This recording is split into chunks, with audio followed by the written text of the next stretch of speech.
boy SQoot, Mr. G.I. Joe.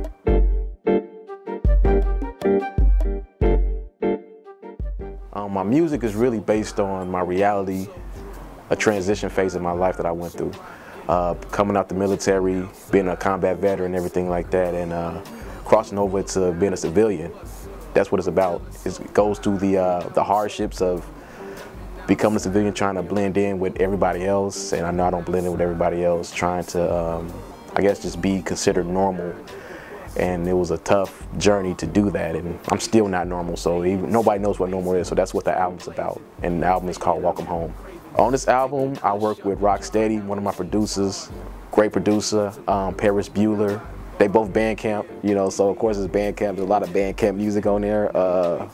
You got Sean Riot, he's a rapper, singer. I work with Chris Martin, he's a singer. J Star Beats, he's a producer.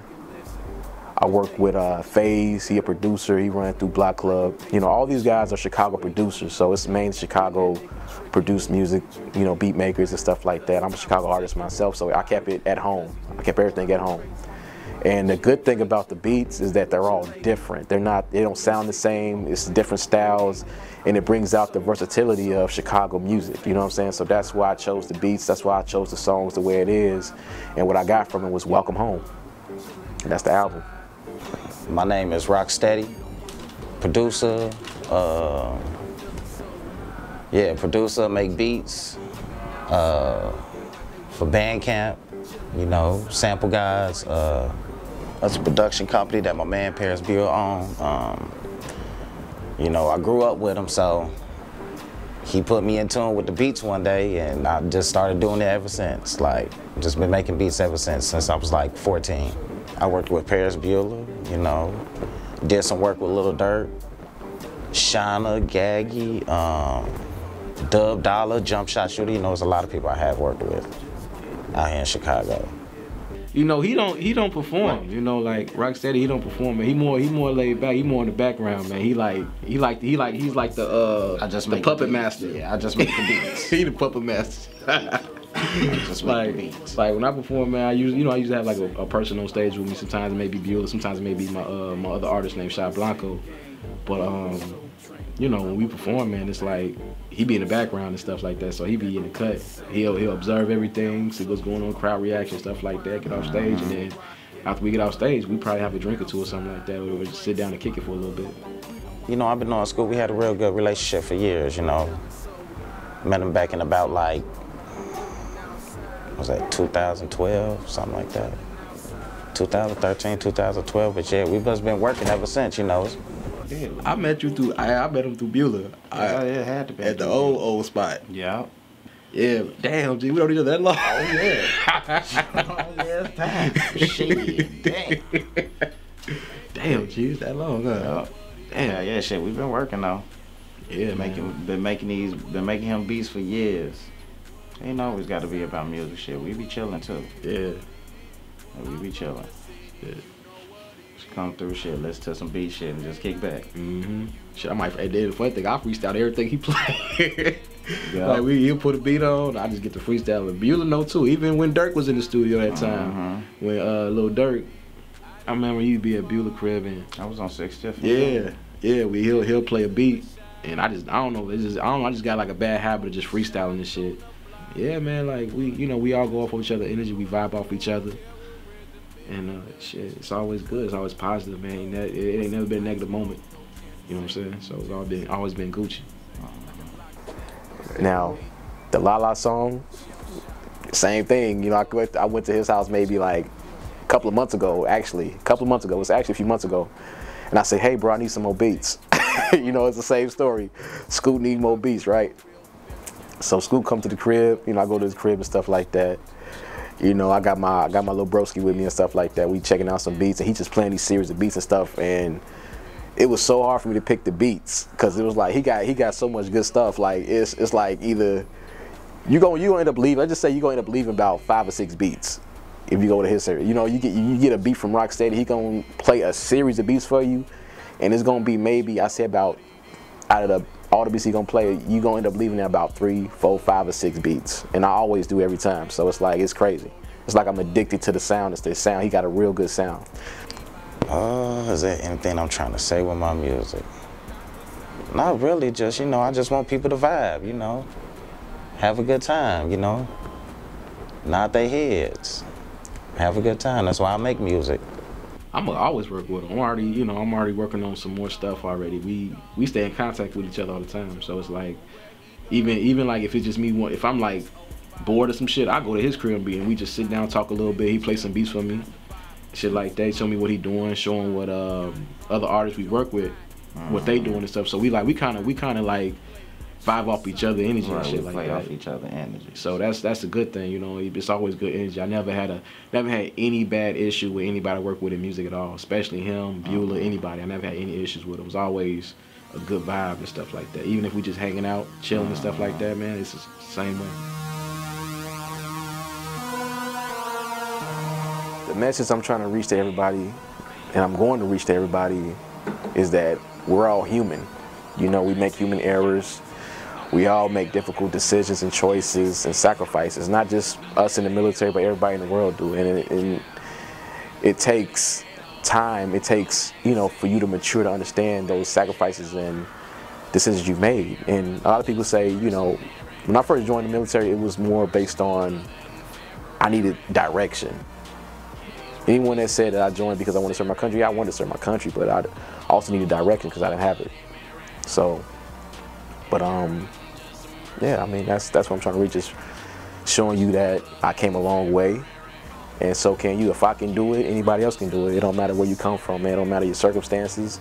If you're born into a crappy situation, you could turn that crap to sugar and turn that sugar to riches. So that's what I'm reaching. That's what I'm telling. Build your self-confidence, build yourself up, recreate yourself. That's what the album's about.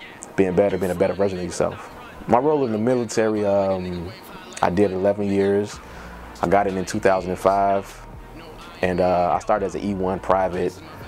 2006, 2007, I went off to Iraq, my first combat tour as a machine gunner and a driver. Seen a lot of combat, a lot of crazy stuff out there. And then went home. I was out there for about 18 months. And then went home for a year, got married, had a child, and then went off to Afghanistan. And I was there for 12 months, and that was 2008 to 2009. And then from there, and of course, well, let me back up a little bit. I've seen a lot more combat in Afghanistan. I was actually, it was one of those deployments where I literally thought, like, this can be, you know, it was very intense. I just leave it at that. It was very intense, and I had to do a lot of things that I didn't do in Iraq, and I've seen a lot of stuff. But I'm gonna leave it at that with that. But after that, of course, I came home for about 3 years on active duty, finished my active duty time up, and then I switched over to the Guard and retired in 2015.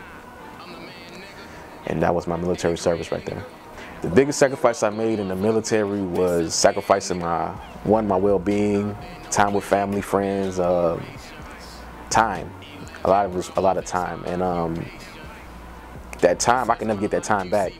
So I live my life today understanding that time is the most valuable thing in the world right now. You know, your time. Money is good, but time is more valuable than money. With time, you can make a lot of money. You can lose money too, but you can make a lot of money with time, and that's something I learned a long time ago. And that's why Welcome Home is coming out, because it took me a lot of time just to create this project. You know, it took me a while to do it, but it's finished, it's done, it's ready to come out. And that's what Welcome Home is, that transition. The Afghanistan tour took it did a toll on me. You know, I think, I know, not that I think, but I know for sure, like with my tour in Afghanistan, constantly out and about, doing ambushes and stuff like that, and, you know, it's a war, you know, it's a war zone. It's different than the war in Chirac, if you want to call it that. I never call Chicago Chirac because to me it's not a war zone. It's just people out here doing things that they shouldn't probably be doing and stuff like that, and innocent people get hit. The war zone I was in, that I was